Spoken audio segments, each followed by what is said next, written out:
Morning everybody, hope you're all doing well. This is going to be a video that's going to go over that Google form that you guys did last week and talk just a little bit about some of the stuff that we've been looking at, like current and resistance.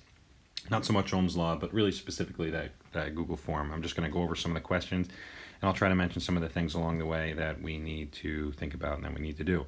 Hoping that we can move more towards this direction going forward, so stay tuned for that kind of stuff. So looking at that first question that we have, it's referring specifically to, where is it? I'm looking. Oh yeah, the current through a wire. Is this the right thing? No, the next one. Yeah. So current is 1 amp, and then it's how many electrons pass through the wire in each second. So that's a number of electrons that we're looking for. Now, number of electrons is not equal to charge, which means it is not equal to Q. So we are going to try to do this in 2 steps, where first we're going to use our equation for I equals delta Q over T. And then after that, we're going to use, I guess, Q equals NE, if you want to think about it like that. So a second step. Excuse me. And Q equals NE would be our second step. Okay? So we have that 1 amp is equal to, yeah, I got to write my time in here, 1 second. Is equal to something over 1 second. So that's some pretty easy math. It's 1 coulomb. Nailed it. All right, but an amp is defined as a coulomb per second. So knowing that, we know that's how we know that is 1 coulomb there. If you can't remember that. Now we're pretty much done here. The Regents likes to formulate this in this particular way. To ask you to sort of utilize your reference table, but you can certainly stick with what we've been doing, which is to use 1 elementary charge is equal to 1.6 times 10 to the negative 19th coulombs and just convert. But the reference table also tells us that 1 coulomb is equal to 6.25 times 10 to the 18th elementary charges. So we're done, right? Because our answer for charge was 1 coulomb, and the question is how many electrons are passing each second. So 1 coulomb's worth of electrons, or 6.25 times 10 to the negative 18th, or excuse me, positive 18th electrons. If we wanted to, we could convert it. We could say 1 coulomb times 1, right, when the numerator and denominator are equal. So the denominator would be 1.6 times 10 to the negative 19th coulombs, which is equal to 1 elementary charge, and we would get that same number, 6.25 times 10 to the 18th elementary charges. All right, I'm going to try to keep these things relatively brief as we go through. So that's kind of the plan. If you have additional questions, go ahead and post them. I think this will probably go on YouTube, so you can post them there, or you can post them on Classroom, and then we'll kind of see what this is. This next question is really about how does current work, and what is that? I guess, what is the next question that we had trouble with? The next one that we had trouble with was, about finding the cross-sectional area. All right, so here we have a wire. It's 10 meters long, and we don't actually really care about that. I mean, I gave you 2 other pieces of information. Hey, look, a T. I give you the diameter and the radius, but we really only care about the radius. What we're talking about here is what is the cross-sectional area? The cross-sectional area is just when we say cross-sectional area, it's not a special area. It is just the area you're being told to find. So what area are you finding? The cross-sections area. So we're going to find it in the same way we'd always find an area. I mean, a typical area is a base times a height. But the shape of the cross-section here is a circle. If you were to, slice a wire down the middle, like you're cutting a loaf of bread, and you were to look at that shape, well, it would be a circle. So we are finding the area of the cross-section, and the shape of the cross-section of a wire is a circle, and we know that the area of a circle is defined as pi r squared.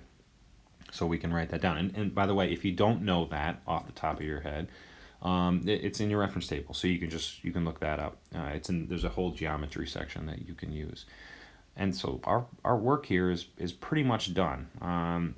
once we understand what cross-section means and once we understand how to find the cross-sectional area, we have the ability to just substitute in these pretty basic numbers, right? So we don't care about the 2 meters because that's the diameter. We don't care about the 10 meters because that's the length. We only really care about the radius here. A bunch of you put 20 as your answer, but really you look like you just multiplied all three numbers together there. So pi r squared, and we have that going, so then we can just substitute in and solve.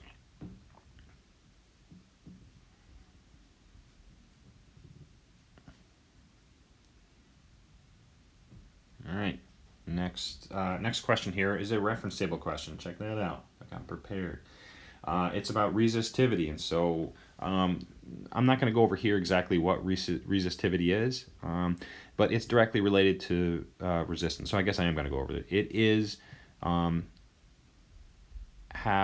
guess I'll move ahead because so nichrome is not in scientific notation. Very frustrating. Notice where that decimal point is. It is not between 1 and 10. It is 150 times 10 to the negative 8. And that is a frustrating thing. It is, in fact, the only place in your reference table. Right here is the only place where you see a number not in scientific notation. That is very frustrating because you would typically look down the right-hand column, right, where you would say all these numbers are to the negative 8. Then you would look for your leading coefficient and then go with that. Realistically, I feel like nichrome shouldn't even be in there for this reason if they're going to choose to write it this way. But they do, and like we've said many times, this is in there specifically to be a test question and specifically to trick you on that test question. Most of you put tungsten. Tungsten's is great. If nichrome wasn't there, tungsten would be the right answer because you would have read down this column and said they're all to the negative 8, and then you would have read down your first column, right, your leading coefficient, and you would have said, okay, which is the biggest number? It's 5, and we're good to go. And it's easy to miss that decimal point is not where it's supposed to go, and that is 150 and not 1.5. So that's a frustrating question. It's something we have to deal with. But again, resistivity is directly related to the resistance. It is how resistive a material is. So the smaller the number, the less resistive it is. All right, this last set of questions I'd like to go over are the what-if style of questions. They're really just all about if I change this, what happens to that? And they're all referring to this equation here. R is equal to that funny-looking P, which is the Greek letter rho, L over A. So the resistivity times the length times the cross-sectional area. And how we change these, how we manipulate these affects the resistance. This is super common questions that come up on the Regents exam. The first one, I think, asks if I increase my length, what happens to my resistance? So as I increase the length of a resistor, I'm going to increase the resistance of that resistor because it's longer for it to go, right? Charge has a farther distance to go if we make that longer. So we can do that different ways. We can actually put in numbers. We can do that 1, 1, and 1 thing, or we can just kind of look at it and say, if I make L bigger, what happens to R? Well, R has to get bigger as well. If you want to stick with that number method of putting 1, 1, and 1, and then say like doubling L and seeing what happens to R, that's a good tool as well. The next one is what if we decrease the cross-sectional area? If we decrease the cross-sectional area, what happens to that resistance?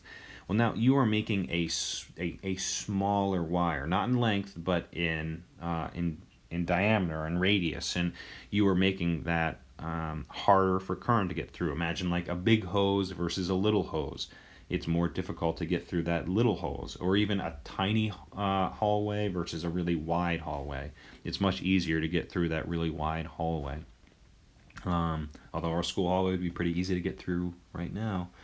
All right, so the last one we'll go over is what happens if we change the radius. Well, the radius is locked inside that cross-sectional area. And so since this is a wire, we're using pi r squared. This is a tough question. because you have to be able to see into it, like we've had with other, like say the momentum equations. Like you have to be able to see that. So as I decrease that radius, that's the same as the previous question. We're making a smaller wire, which is going to increase the radius, or excuse me, the resistance. Right, so we have really effectively a much smaller wire here. You can see in green that's if you were trying to push that same current through or that same water through, it would be much more difficult for that to go through. All right, hopefully this was helpful and not too excessively long. Let me know if you have questions, and have a good weekend. Wait, dang it.